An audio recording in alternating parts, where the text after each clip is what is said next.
Au terre à tous, bien-aimés frères et sœurs. La RDC et le Rwanda viennent encore une fois de plus de signer des accords. Ce n'est pas la première fois. Hein.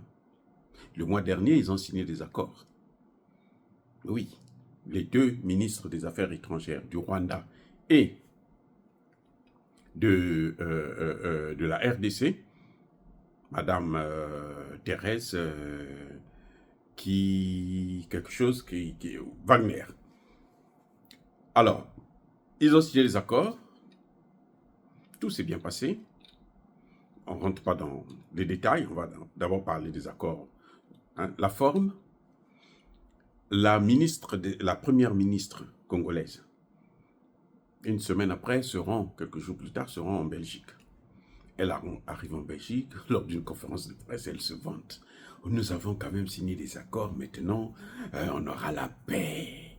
Le Rwanda a signé les accords, a reconnu qu'il faut qu'il retire ses troupes. Le même jour, le même ministre des Affaires étrangères du Rwanda qui a signé les accords, là, en Angola, va passer sur la chaîne de télévision rwandaise pour dénoncer, pour dire non, nous on n'a pas signé les accords. On n'a jamais dit qu'on va retirer nos troupes. Il a nié et humilié complètement la première ministre congolaise. Mais ça dit que c'est incroyable les Congolais, ce qu'ils font. Et là, cette fois-ci, ils ont encore signé les accords. Et les Congolais sont les premiers à être heureux. C'est pour combien de temps? C'est pour mentir encore, comme d'habitude. Vous voyez, la place de Kagame, c'est à la Cour pénale internationale. Je ne sais pas pourquoi la RDC ne porte pas plainte, ne saisit pas la Cour pénale internationale. C'est incroyable de voir qu'un pays où il y a des grands juristes qui ne savent pas, la moindre des choses, c'est porter plainte seulement. Seulement porter plainte. Si la plainte n'est pas recevable, vous sortez de la CPI. Où est le problème? C'est comme ça que ça se passe. Vous sortez de la CPI, vous êtes un État souverain. Mais les Congolais se réjouissent. Ils attendent que Kagame... Parce que pour les Congolais, c'est les États-Unis qui vont venir régler ça. Tant que l'Union européenne n'a pas dit, demande pas à Kagame de quitter le territoire. Non, non, non, il n'y a rien à faire. Ce qui se passe, c'est quoi? Je vais vous dire exactement dans ces affaires-là. Le Rwanda demande au Congo de chasser, d'arrêter, de neutraliser tous les FDLR, c'est-à-dire les Hutus rwandais qui sont venus au Congo après le génocide rwandais. Parce que ce n'est pas le génocide de Tutsi, c'est le génocide des Tutsis et des Hutus. Les Tutsis ont tué les Hutus ont tué les Tutsis. C'est un génocide de Rwandais. Ils sont tous des génocidaires. Alors, vous voyez, ils demandent à ces gens-là. Or, ces gens-là, ça fait plus de 30 ans.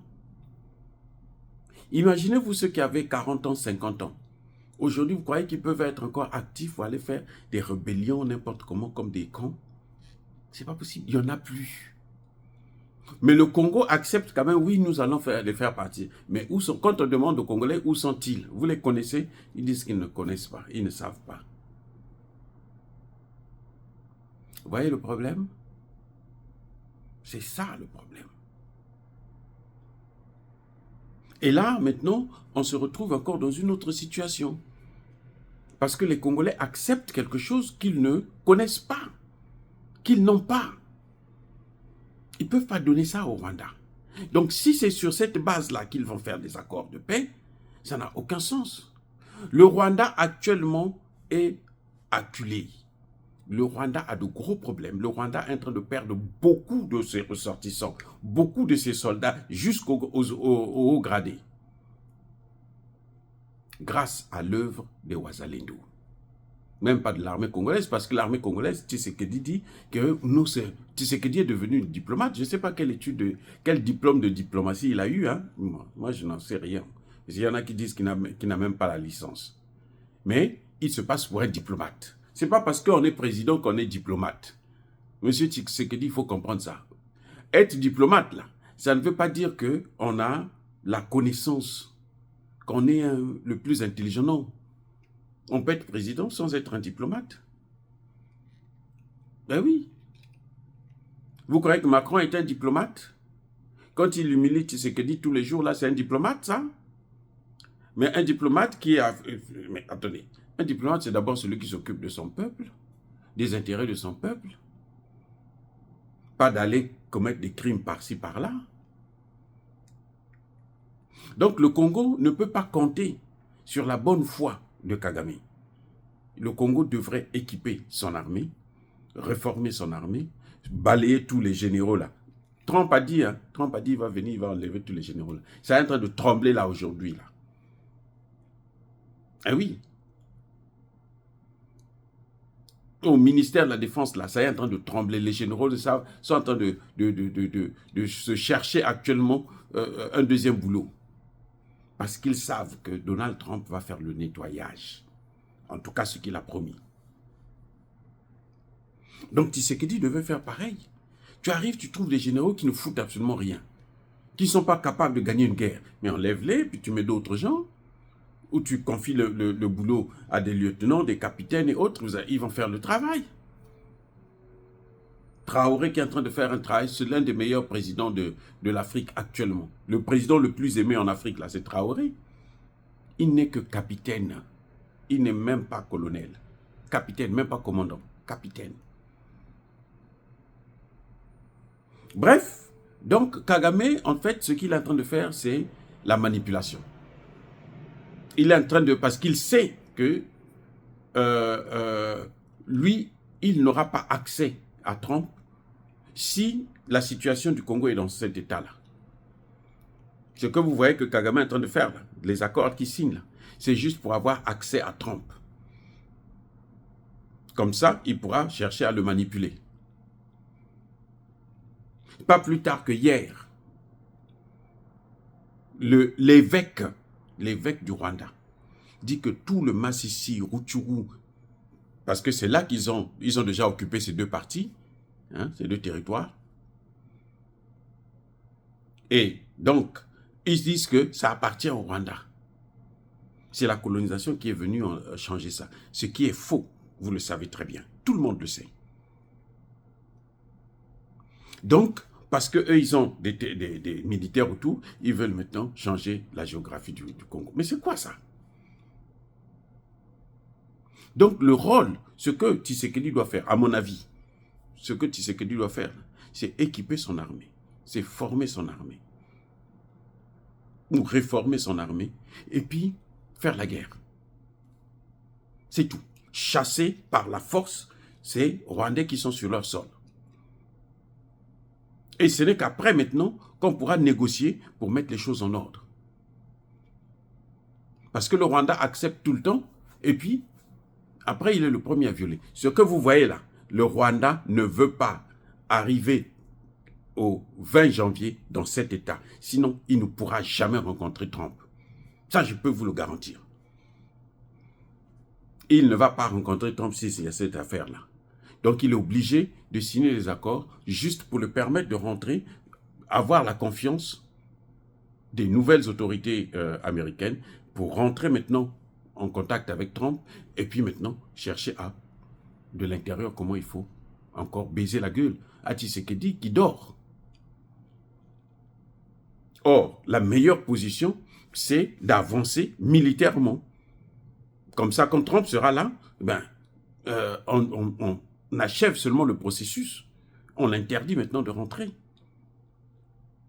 Au cas contraire, ce qu'il fera, il va attendre 4 ans après. 4 ans seulement, Trump ne fera pas 2 mandats. Après 4 ans, il doit partir, définitivement. Il ne reviendra plus. Donc, on ne sait pas, peut-être que les démocrates vont revenir. Et même pas 4 ans, parce qu'il y aura encore une élection dans 2 ans. Pour le Sénat et puis pour les gouverneurs. Donc, si les représentants plutôt, et les sénateurs et les gouverneurs, s'il perd la majorité qu'il a aujourd'hui, parce qu'en ce net moment, il rentre en fonction avec plein pouvoir. Il a les gouverneurs, il a les sénateurs, il a les représentants. La majorité partout. Donc, en fait, Trump n'a que 2 ans pour faire ce qu'il doit faire de sérieux. Après ça, ça va être difficile.